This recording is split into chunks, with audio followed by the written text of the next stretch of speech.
This week on the Road to Cinema podcast, screenwriter Drago Sumonja on co-writing Lucky, the new film starring Harry Dean Stanton in his last on-screen performance.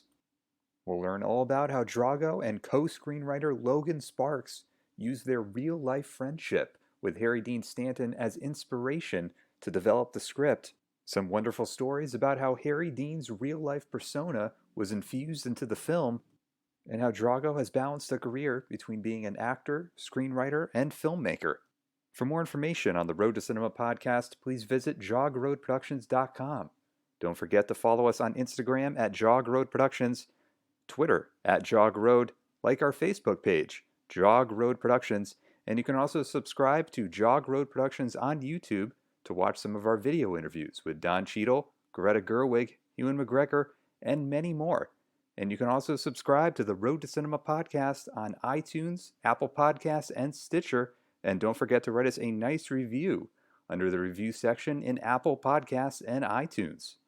And now we join the co-screenwriter of Lucky, Drago Sumonja, as we discuss the journey in bringing Lucky to the screen for legendary actor Harry Dean Stanton's final performance. So from what I understand, you're co-writer on Lucky. He worked for Harry Dean Stanton for many, many years. Is that correct? Yeah, Logan Sparks. Logan worked with Harry, was Harry's assistant for, I'm going to get this wrong. I think, whenever Big Love, at some point in the season of Big Love, maybe it was when they started, I don't know, but maybe like 2003 or 4, maybe something around there, 04. But yeah, Logan and Harry, he's been worked for Harry since 04.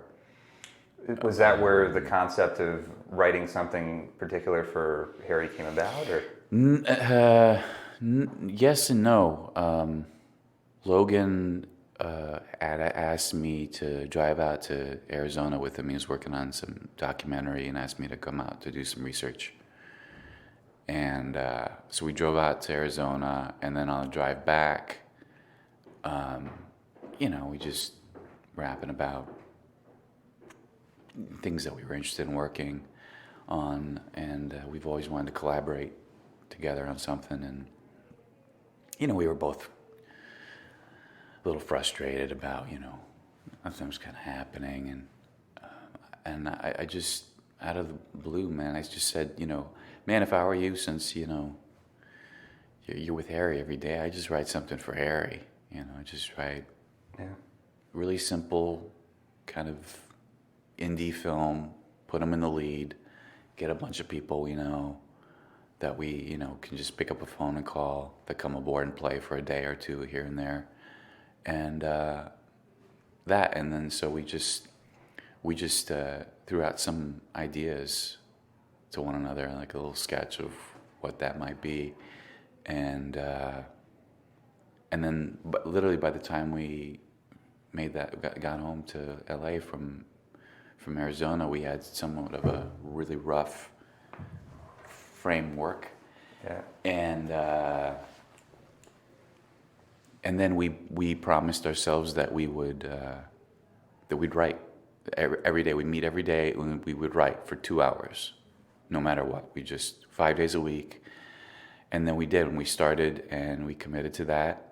And we never missed a day. How many weeks or days did that go on for? 3 months. We wrote in 3 months. 3.5 months, maybe. Let's just say that. But very quick.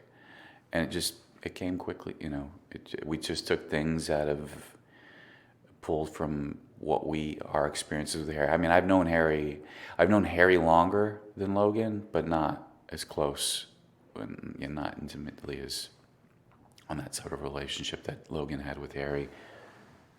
So we just pulled stories that we used to hang out all the time together at Dan Tana's restaurant in West Hollywood, and then a bunch of after hours places, and just you get to meet people you'd never meet before because of hanging with Harry, and so just pulled things, and then pulled people that we knew also that we've met over the years, and like Ed Begley Jr.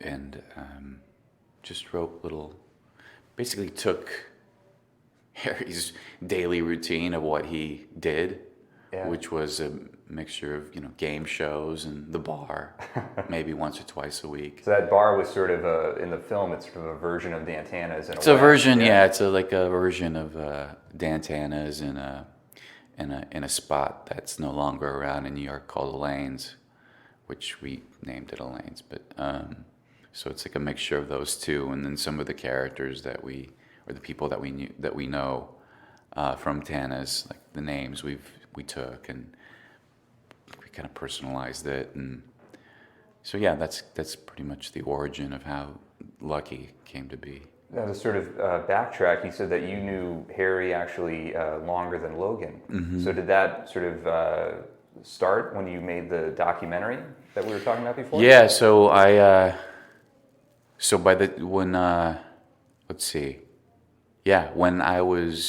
when I was working on Character, the documentary, Logan, I believe, was maybe just about then a few years into working for Harry, and so yeah, and then it wrangled Harry into the doc. I was I'm good friends with another actor, Dabney Coleman, and so Dabney was friendly with Harry and all these other guys that are in the doc, Pollock and Peter Falk. And Dabney is sort of at the center of Character in a way. Yeah, he's sort of the narrator, or if you like to call it, but he's the one that's interviewing everybody and kind of the through line. So Harry was in the doc, and then what else was I going to say? I lost track. Sorry. Oh, well, what was sort of the inspiration for making Character in the first place? That was another a project that came out of frustration, I guess. Just I went to Cal Arts and graduated there. I was a theater kid, and just being an actor in LA, auditioning and trying to get work, find work, and just frustrated. Just got tired of waiting for someone to hopefully cast you in something. And then I started writing a little bit, and then being friends with Dabney, he's been fantastic. So we always talked about acting, and I just some sort of idea one day sparked in my mind, and I called him up and I said, would you be interested in calling up all these guys you keep talking about, because we're very close with Sidney Pollack and Peter Falk and Mark Rydell and Grodin and Harry, and I said, would you mind giving them a call and let's just go talk to them about acting? And I don't know what I don't know if anything will come of it, but maybe I can find something there, and I'd be interested in putting together some sort of a documentary.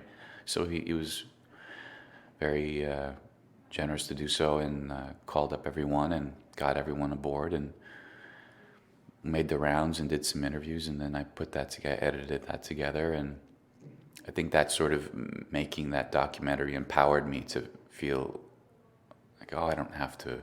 Because at that point, before the documentary, you were very much just focused on being an actor and Yeah, developing very an much, acting career. very much so. Yeah, very much so. Very much so. That's all it was just that. I had tunnel vision. It was just for me. It was just acting. How do I find work? How do I get work? The typical thing. And then once Character, put that together, and I just, it was so empowering, to know hey, I don't have to wait. I can just create stuff, even if it's a documentary, and then started writing a little bit on my own, but never really told anybody. It was just something that and then it went from the documentary, and then I moved to New Mexico because the film industry was booming at that time. So I had a buddy of mine that encouraged me to move out there. So you should come out here. There's a lot of acting work, a lot of movies. At that time, the incentive was great. So like it is now in Atlanta. So I moved out there and kind of gave it a go. It was fine, but then I just caught the tail end of it. They had a transition, and they filmed Breaking Bad out there. Yeah, at one point. Yeah. Breaking Bad, and many shows, and Better Call Saul is a big one there. But and then I came back, and then while I was out there, they were filming Crash out their show Crash, and so I got cast in an episode of that, and the showrunner of that show, Ira Stephen Bear, he had cast me in Crash, episode Crash. We stayed in touch. And then at the end of that year in New Mexico in Santa Fe, the Santa Fe Film Festival, I got character into the film festival there. And funny enough, at the first day where the filmmakers meet, they invited Ira to come back out to talk about filming in New Mexico. And we ran into each other, and I said, "Hey, you remember me?" And he said, "Yeah, what are you doing here?" I said, "I got this documentary character." He's like, "That's one of the films I want to see." And so he saw that, and Dabney and Mark Rydell had flown out there. So we all hung out that weekend, and then Ira and I exchanged info and stayed in touch and kind of became friends. And then almost a year later, he'd call me up out of the blue, and he says, "I'm doing this new show, working on this new show, Alphas, and I wondered if you'd be interested in being like my assistant, And I tried to talk him out of it because I'd never done anything like that, and I didn't know anything about that. I said, "Man, I mean, sure," but So we did that for a season, and then he didn't come back for the second season.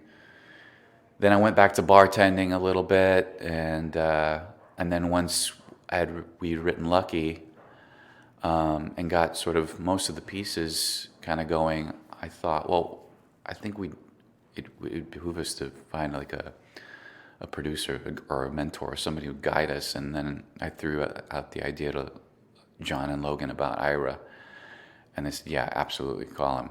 And then I did, and emailed him and said, "Would you be interested in making a movie with us and Harry Dean Stanton?" And I think Harry was it was enough to get Ira.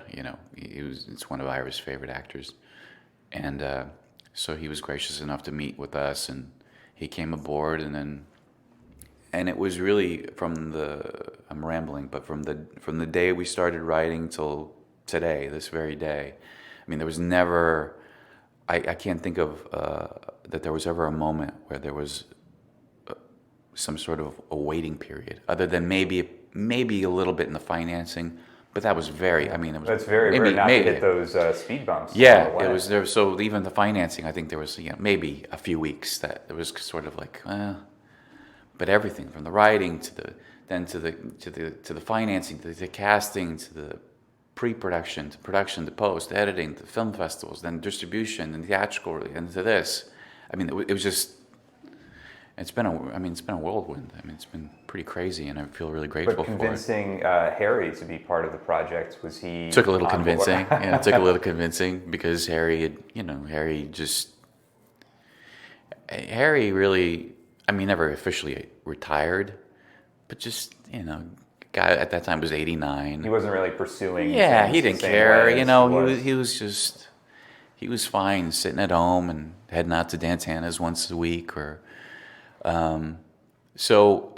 But funny enough, Logan and I had never mentioned it to him that we were writing something for him. We'd waited until we had a complete script. And then, as a matter of fact, we waited until we had a complete script. And then we had called Ed Begley, because Ed and Harry were very, very close. And then we got Ed on board. And then we thought, okay, now we can approach Harry, And then we did one day. Logan and I drove up to Harry's and got this movie, blah, blah, blah. And, Logan tells a story about Harry's. He's like, "Well, I guess you made me an offer I can't refuse." So, there was a part of it that, sure, I believe, he came aboard because we were involved, and then I like to think that he, for the script, he enjoyed it. And I know he really hooked in. I know he did like it, because and that he thought it was a worthy endeavor, because he really hooked in, and he really threw down some really great work. I mean, people are always like, "My God, Harry Dean Stanton, it's amazing, and it's great." Not to knock Harry, but I also like to remind people, like, it doesn't even matter if it's Harry Dean Stanton. It's a 90-year-old man up there acting, carrying a movie, and effortlessly, and like threw some solid work down. It had been so many years since he had a lead role in a film that This I is can remember. this is. I think it's years. I mean, if I'm not mistaken, I think it's only the second time. Yeah, Paris, Texas was the only really lead role. I mean, you could call out films, I guess, like Repo Man and stuff, but you still have Estevez in that. It's not necessarily. He wasn't like the center of. Yeah, it wasn't like uniquely a Harry Dean Stanton picture. It's like Paris, Texas, as iconically like Harry Dean Stanton. That's what you think of.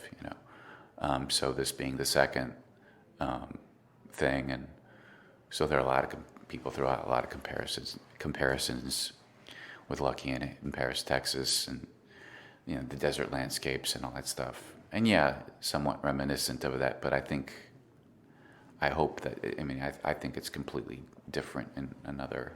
Yeah, and tonally it's very, very different. And it has I more of believe that humor of. Yeah, it's a little. Personally, Yeah. It is seep into the character. Yeah. So, and those, Paris, Texas, my God, the combination of the writing, the direction, and the actor, you get three of those individuals. It's. So I think tonally it's different. It's a different movie. Yes, there's some similarities, I guess.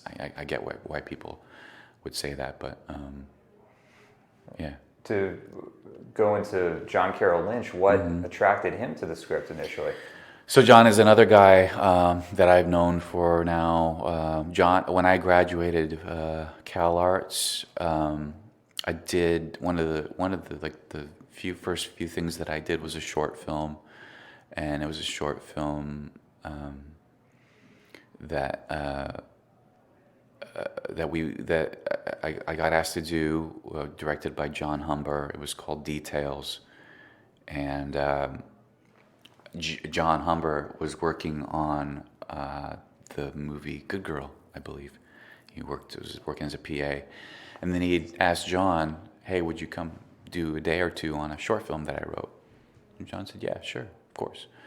And so it was the two of us in this thing. And so that was the first time, that's how I met John. So that was, I'm going to get this wrong too. I think it might have been 03, 04, somewhere around there.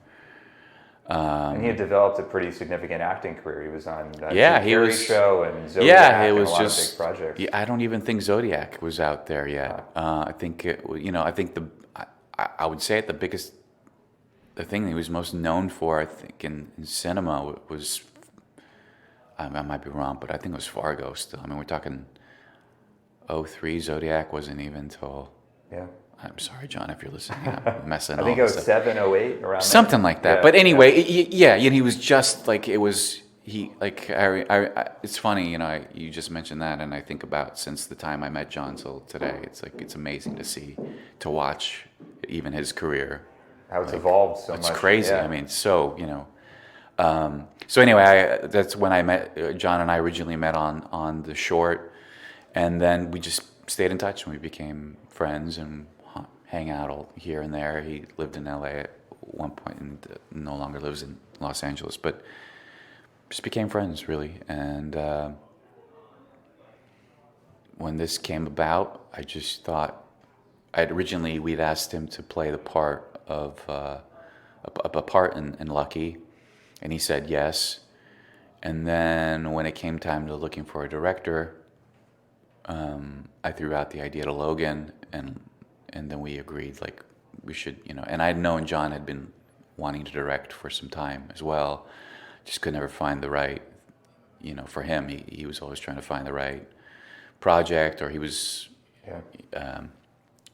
always working on something. So, honestly, all this sort of, like the magic door opened, and it was for a very brief time, and all the pieces came together. So that's how John, in a roundabout way, that's how John came aboard for the. Since you and Logan have been working on the script for a significant amount of time, when John came on board, what was that process, collaborating with him and taking notes? Great, it was fantastic. You know, John came and he had called us up and he said, well, before I would agree to direct, let me tell you what I think the movie's about. And he did, and he was absolutely right. You know, hit the nail right on the head. And did your perspective change at all about anything in the script in particular? Or? No, I mean, you know, certain like little ideas, but those are like, I don't know what the term would be, but as far as like the heart of the story, with the message, yeah. Never. I mean, we were always on the same page.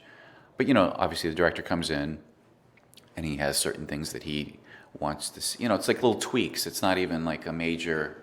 These were no major like rewrites. These were just like, you know, like, hey, I'd like to see it kind of maybe just like little adjustments here and there. Yeah. I mean, it's the director's. You know, it's the director's medium. It's the director's film. So you want to. He's got his own little interpretation that he sees, and you as a writer has to help him get help one another achieve that. But the overall message was always there. That never got lost, nor did it ever take a turn or change. And then once we had something that we were all really kind of comfortable, that's when I approached Ira, and then we gave Ira, and then Ira had some notes. And so there were some revisions back and forth, but nothing. It was never anything really major, you know. But it would. I mean, the contribution that Ira and also Richard Kahn had another producer come on that was Ira's assistant at that time. Ira brought on as a producer as well. So the five of us really, you know, I mean, it was. Everyone had a lot of. It was great. I mean, it was a lot. Everyone had great input on the script and how to make it better. Always wanted to make it better, and like, let's just be sure, you know. And I was happy because it never turned into something cliche, or you know, it was. But yeah, I'm really thankful for those guys. And getting the voice of Harry Dean within the script, did he ever adjust lines to sort of fit into what he wanted it to be, or was sometimes on certain things he had some ideas, but for the most part, Harry was just made it work. You know, he was definitely vocal about, you know, certain things like, well, why am I saying this? You couldn't. There was no BS meter, you know, like Harry. he would not necessarily. I guess challenge would be a word, but he would really want to know, well, why am I saying this, or what does this mean? And that was great because then we knew that he was really into the film. You know, he was really like, he was giving it his all. He was giving it his all, you know. But it was never like. You know, like I'm sure like every other actor, some days you're like, well, I don't know about this, if that works. But on sets, sometimes it would, you know, like, we try it this way or that way. And but a lot of people ask if a lot of it was improvised, and it's a compliment. But no, nothing was improvised by Harry. Maybe with exception, maybe a wording here or there, but. For the most part, I mean, Harry, hats off to him. He just went with it. One of the great casting choices in the film is David Lynch in that role, and you never would have thought of David Lynch having this humor and the connection he has with Harry. Yeah. How did that come about, that David Lynch came on board? So we were thinking about who that character might be, and we threw out some ideas, and we were Logan and I were sitting in Harry's living room, and Harry had said, well, what about David? And, you know, Logan and I just kind of shot each other a look like, well, sure, what about David Lynch? Like, well, yeah, we should just ask, why we should just ask him, you know?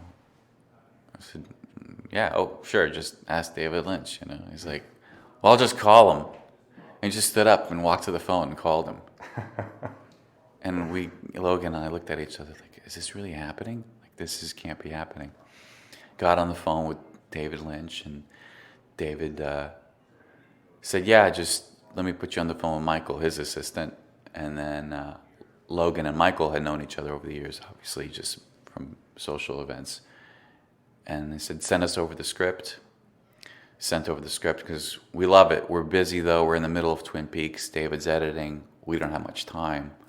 He says, man, we just need a couple of days. He's like, I'll give you a call back and I'll let you know. So, I don't know, it was like a week later, he called us back up and he says, you got 2 days in July. That's all we can do. We'll take it. And that's sort of how that came to be. And it was, I think it was even, was it 3 days? 2 days. I forgot now. It was 2 days. And, you know, I mean, then all of a sudden David Lynch is on set with acting opposite Harry Dean Stanton in this bar in North Hollywood. And you're like, what is this? What's going on? You know, it's crazy. And then you add Ron Livingston to the mix. Ron Livingston came through John. were friendly with one another. Beth Grant came aboard. John, they had worked together, and Jackie.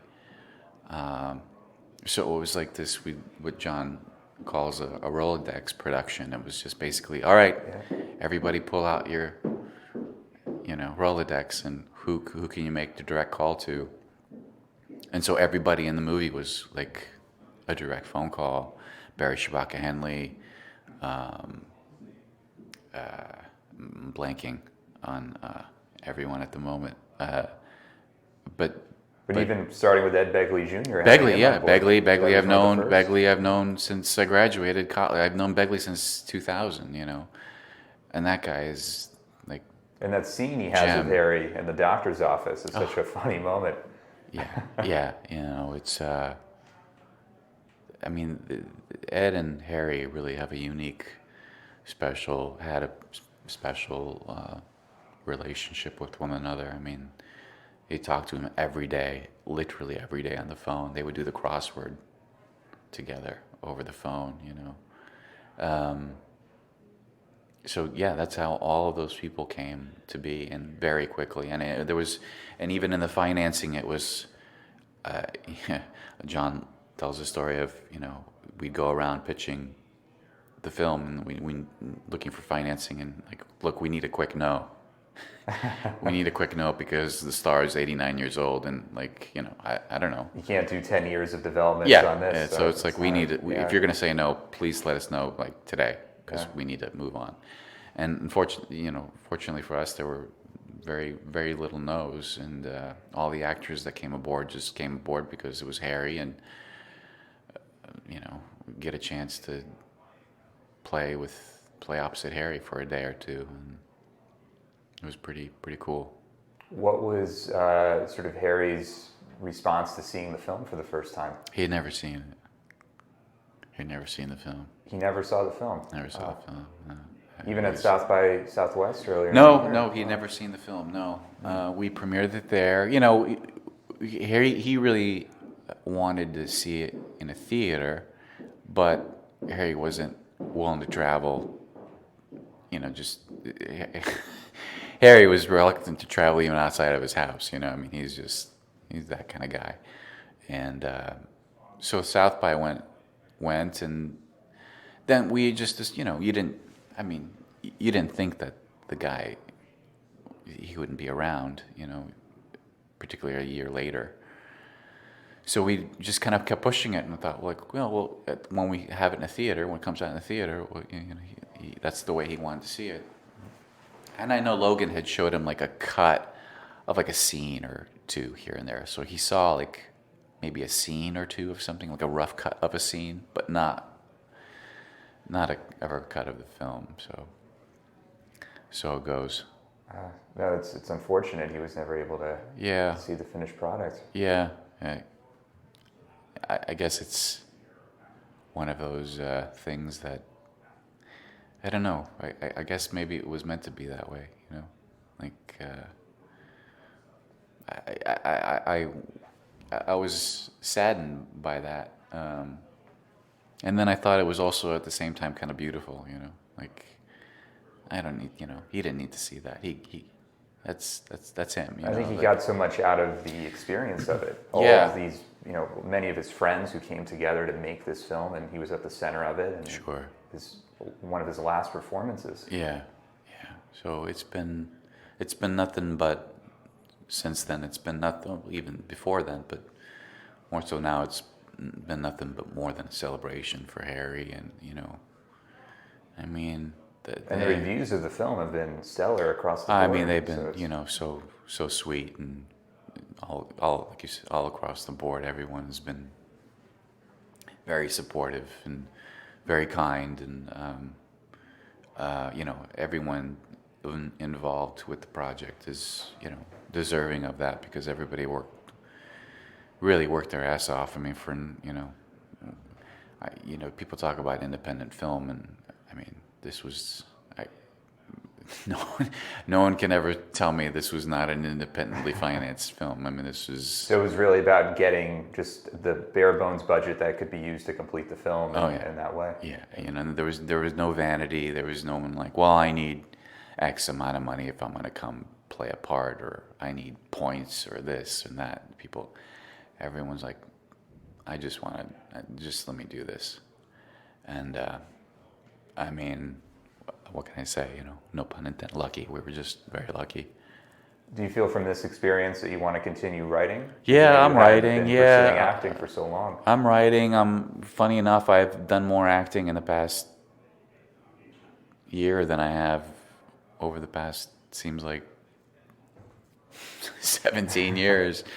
I don't know how that's come to be, but I don't know. You close one door and then another door opens, but then the door reopens, and you're like, wait a minute, I'm already gone. Okay, but that's I'm pursuing all. I'm doing everything, man. I think it's particularly now in this day, in this sort of the entertainment business as it is. I mean, why just be one thing?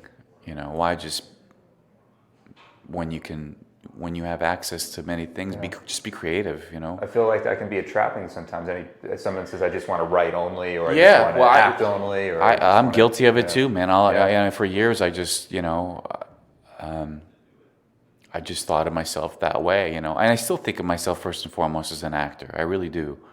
Even today, people are like, oh, you're a writer. I'm like, no, I wrote, co-wrote this thing. No, you're a writer.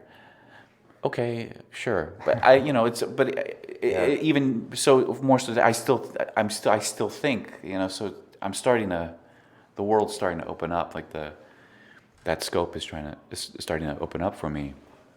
But I'm interested in all of it. I've got ideas for documentaries. I want to write more stuff. I want to act. I've been watching a lot of Netflix lately, and looking at all these great Netflix original programming that's out, and I'm thinking, like, it's more interesting than some of the movies out there now. Man, it's incredible. It's like that. The hell with writing another feature when you can write a series. Look at all this great stuff. Look at all these great actors that I've never even heard of that are coming up on these shows, like Ozark, and just great actors, and I think that's going to open. Speaking a little bit about acting, I think that's opening the door for a lot of sort of unknowns, if you will, a lot more opportunity. Since Netflix is obviously trying to create more and more original content. It's not all going to be about movie stars. Yeah, and everything else. which I think, but I think, new people in. Yeah, it's sort of a combination of that in a way. Yeah, when I think here the movie stars might be like, hey, I think I want to do a Netflix series. This is kind of, everyone's watching that,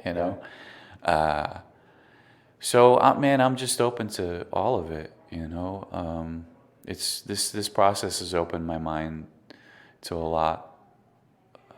Because I think it's interesting that you talked about working on this script and creating it with Logan was sort of, you saw an opportunity. You saw, well, we're both sort of trying to figure out what we want to do next, and this sort of came about organically. Yeah. So it's interesting that sort of how you can approach a career to kind of keep your mind open to things that might come about. In that way. Yeah, I mean, Lucky came about organically. Character kind of came about that same way. I get a lot of questions. People are like, "What do you have? What do you guys have next? Or what do you have next?" And you get so much anxiety thinking about it. You feel almost like, well, I should have something, you know. Yeah. And I understand, but I just don't work that way, you know. Like, I just, for me, it needs to kind of happen organically. It can't be like, let me just write write something just for the sake of writing something. Although it's important not to just now, just with the momentum of something, just stop and wait.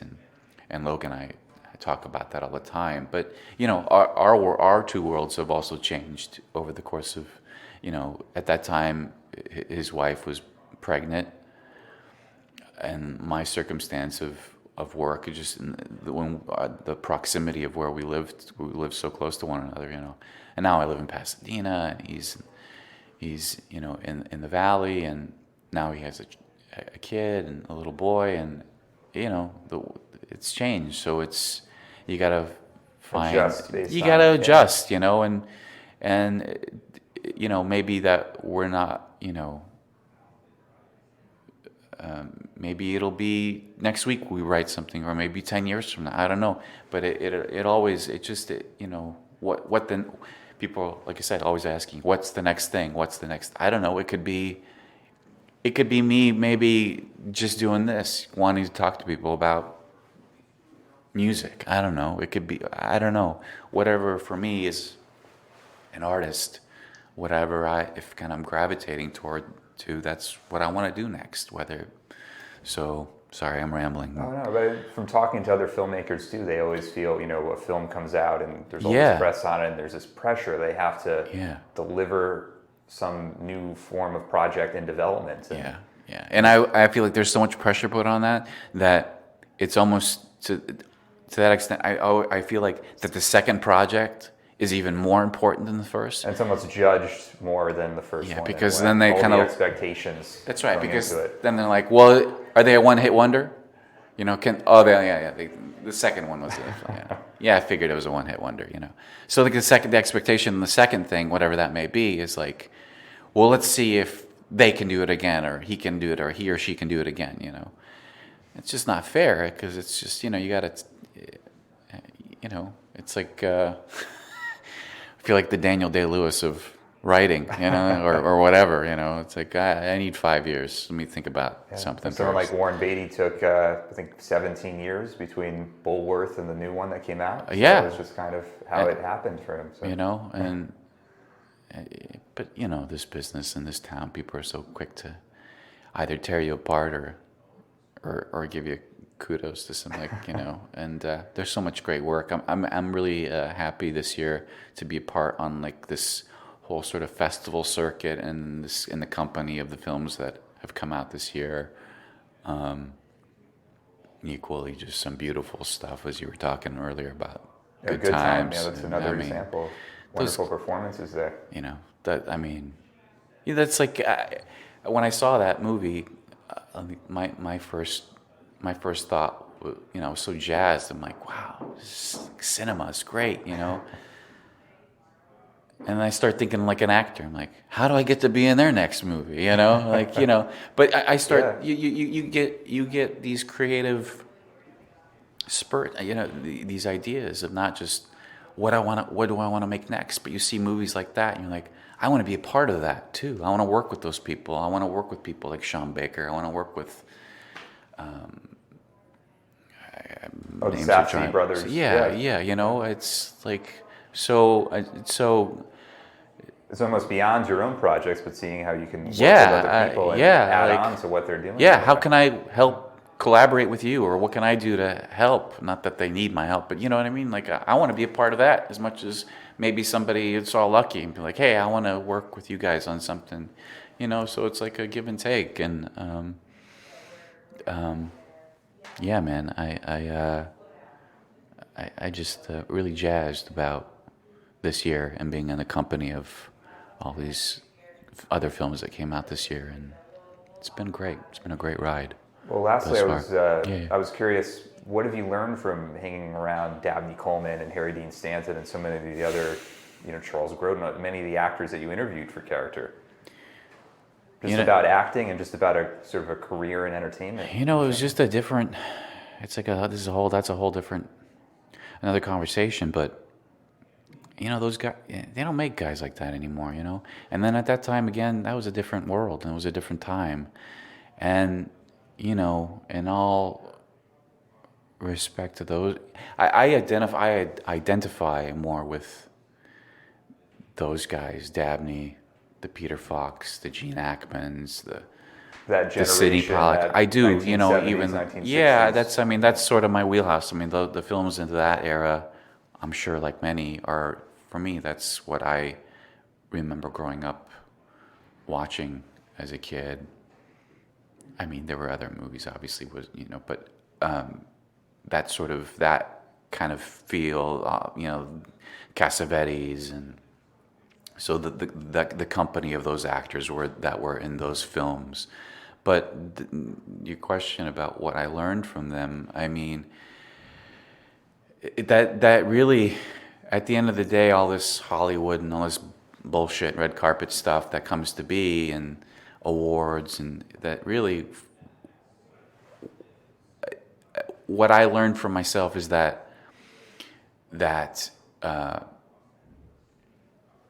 acting, first and foremost, is what drew me into this business, being an actor. And so everything that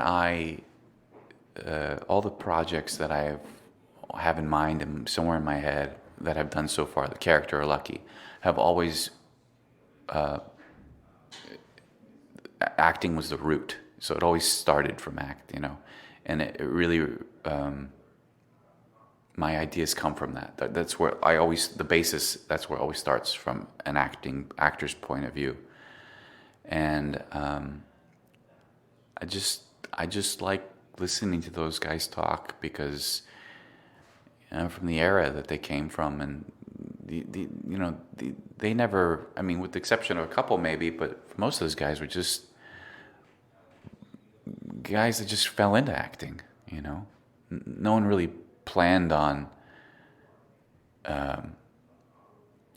back then it was like the theater was the thing, right? So living in New York doing theater, when someone said, well, what are you doing? Well, I'm flying to Los Angeles. Why? I'm going to be in a movie. It was like, you're what? I'm gonna do a movie. That was almost embarrassing to say. The actors then, it was like, yeah, or TV even. Yeah, it's like, you're gonna do a movie or a TV. Come on, please. It's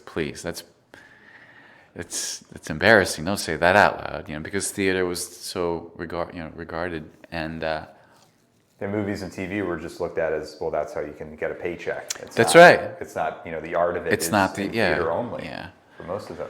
Well, I mean, man, I learned so many things. Little things that I'll think of when I leave here, probably, and forget to tell you. But I don't know. I just those guys are. I know those guys are just cut from a different cloth, and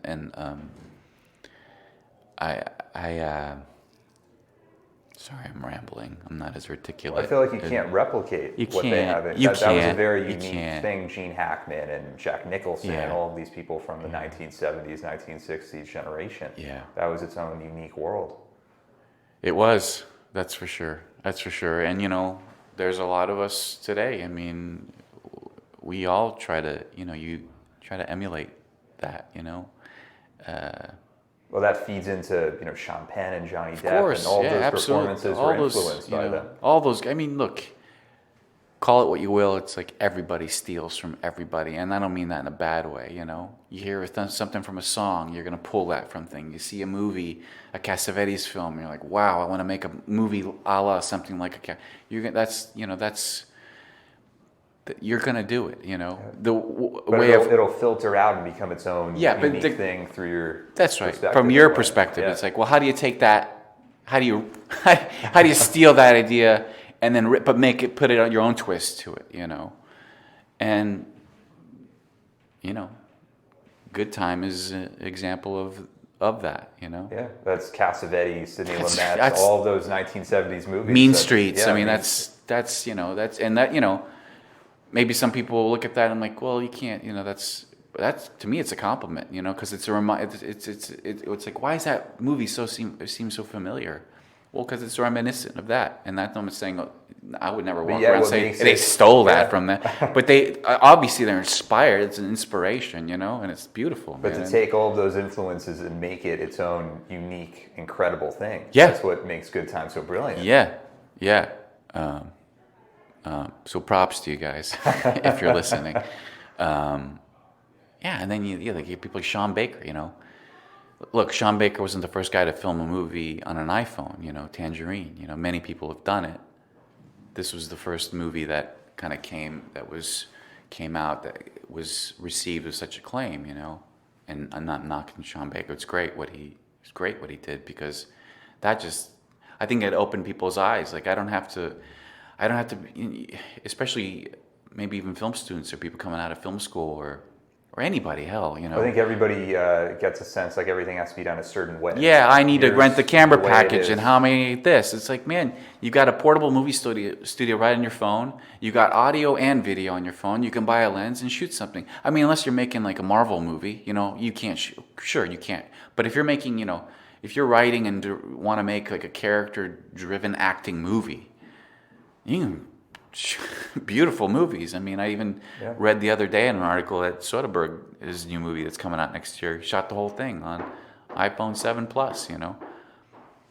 Why not? What, you know, I mean, but I think people have a perception of like, well, it has to be. This is what a movie production looks like. That's and right. they're kind of afraid of not having that. But Like, you know, you don't have to, I mean, look, you don't have to wait for anybody. You don't have to wait for anybody anymore. I don't know, I'm rambling. Sorry. I think that's a good. I think that's a good point. All the resources are in front of you, so why not take advantage of them? You know, and I'm just a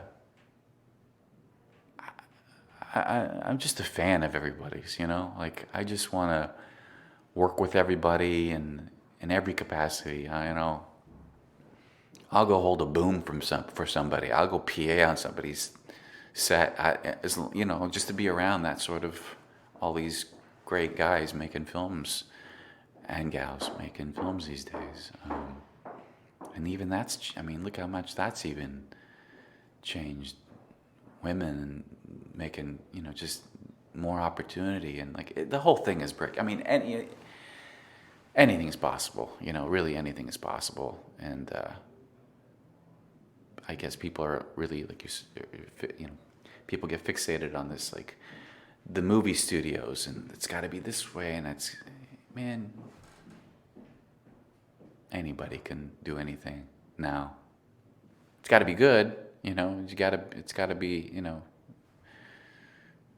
But I think that fear is, you know, of not having resources that, you know, can't be a factor anymore. You have to be able to go out and do it. Well, we're programmed. Everything is available. I feel like we're programmed that way. You know, over the years we've been programmed because, you know, I mean, I think we're in the same generation, but you know, that's the way I, you know, when I grew up, when I was coming up as a kid trying to start out as an acting, and I remember, you know, getting the headshot and then stapling the resume and then mailing it in a manila envelope, and that's how you submit it to agents or casting, you know.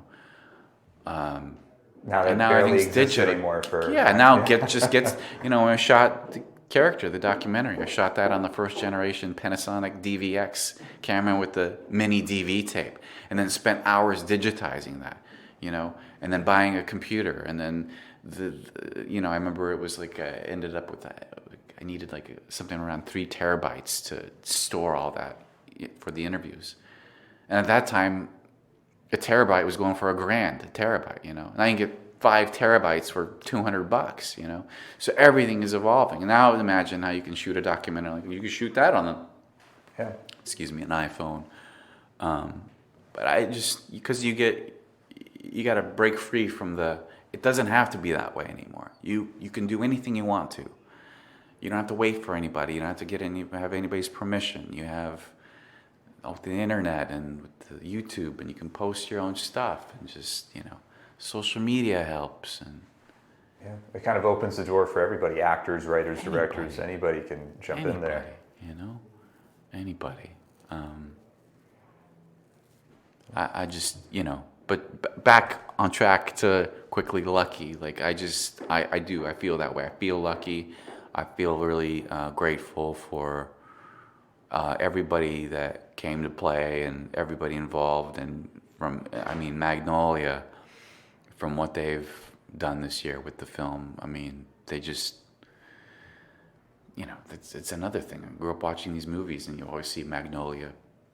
Yeah, their logo, and you're like, distributors out and then there. you see it in a movie that you're a part of, and like, what is that real? That can't be real. Is that real? Really? I'm gonna pinch myself, And they've been so wonderful, and Superlative Films, who came aboard, financing, and Divide Conquer, and Lagerlane, and all these people that came aboard just, to make a movie. It's like, and we shot that thing in 17 days. Wow. 18 days, technically, if you want one extra day in Arizona. But, crazy. With a 90-year-old, with a 90-year-old lead, which,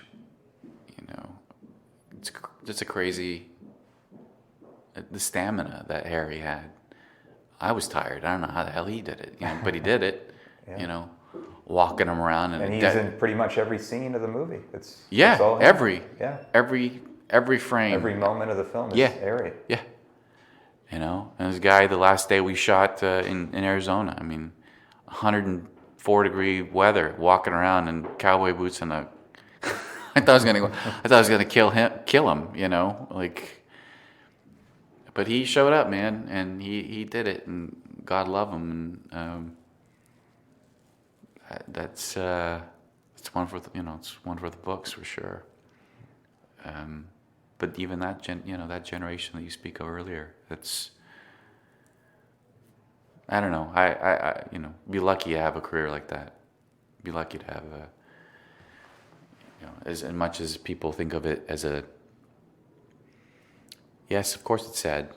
Man passed away, but no means is it a tragedy. Lived to be 91, which any of us would be lucky to live that long, and to have a career of the career that he had, and to work with the people that he, Brando, and people he's worked with. Jack Nicholson, everybody, Sam Shepard, everybody. Johnny Depp, Sean. You go down the list. Benicio del Toro. You go down the list, and he's worked with them. You're like, come on. Be happy to work with one of those guys. Yeah. And what's great is all of those friendships that he had. It made lucky in a way. Yeah, and man, it's funny you say that, because you think of like a generation like Sean Penn and Johnny Depp and the Benicio del Toros of the world. You think like those guys were influenced by Harry, and those guys wanted to hang out with Harry. But one of the reasons those guys hung out with Harry is because Harry just didn't care. Harry was never the guy to impress somebody. He never had pretensions. There was no pretension to Harry. Harry was, and Logan could speak to that much more in depth. But even I could say, knowing Harry, like there was no star. Harry was. He was who he was, and he would never change his way of being whomever he was hanging out. So I think that's the reason, myself included, these guys, like these actors like Sean Penn and that we mentioned, like, were fans, because they were like, he's the rebel, we're rebels too, and we like, people gravitate toward that, like. Yeah, screw the system. You want to be like when you see raw. So many actors who sort of put out a publicity guise, like this is how they act. That's right. But Harry Dean Stanton, he was who he was, no matter what. That's right. Logan told me a story one time about how Harry and Marlon Brando had a conversation, and Marlon one time had asked Harry, had said, "Hey Harry, are you friends with me because I'm Marlon Brando, or are you friends with me because you're my friend?" Yeah. And Harry had said, "Well, first it was because you were Marlon Brando, but now I just don't give a shit." And that pretty much, does sum up Harry. Harry didn't care who you were, if you.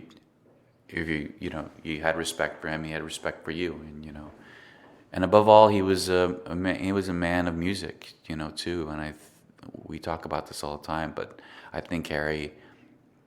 I speak for Harry, but I think if you were to ask him, and other people that knew him would tell you this, and Logan would say the same thing. I think he would consider himself a musician more than anything, because Harry just was a singer, and he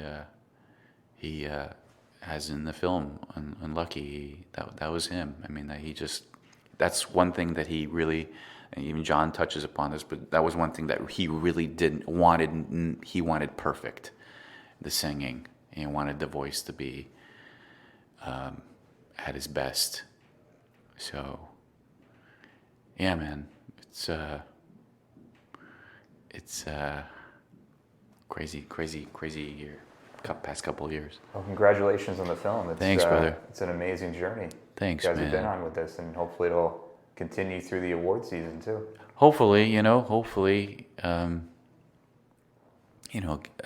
they just the Spirit Awards were announced, and then the Gotham happened, and I think Franco had won. James Franco won the Disaster Artist. I haven't seen that movie yet, but I hear great things about the Disaster Artist, and so we'll see. We got a couple more awards to go. The SAG Awards, and the Globes, and the Oscars, the Academy, and we'll see. I mean, that'd be like the cherry on top of the cake, is that the expression? Icing on the cake. Cake, I don't know. But for me, there's six. For me, the great thing is that just the movie. We made a movie. It's out there. It doesn't suck. People love it. Well received. It's well received. Hey, I mean, give me a break. What are you gonna? That's you can't ask for more than that. And any awards that come are just an added gift or whatever. And I think the film is now on iTunes, Amazon. Not at the moment. Not at the moment. It's still in theaters. What theaters, I'm not sure of. I know currently it's not playing in Los Angeles, but I know it's still playing in some theaters across the country. We opened, I think, 2 or 3 weekends ago overseas, and it'll open in, I think, 26 other territories. That's 26 other countries over the next month or two. And then I believe it'll be on DVD and all that stuff, streaming somewhere at the beginning of next year. So maybe like January, February. I'm not sure. I don't have a date. Sorry, Magnolia. I don't know what the exact date is, but I think sometime next year for sure. But I know people have been getting screeners, like SAG screeners and stuff. But definitely after the new year, it'll be available on, like you said. Thanks for listening to the Road to Cinema podcast. We'll see you next time.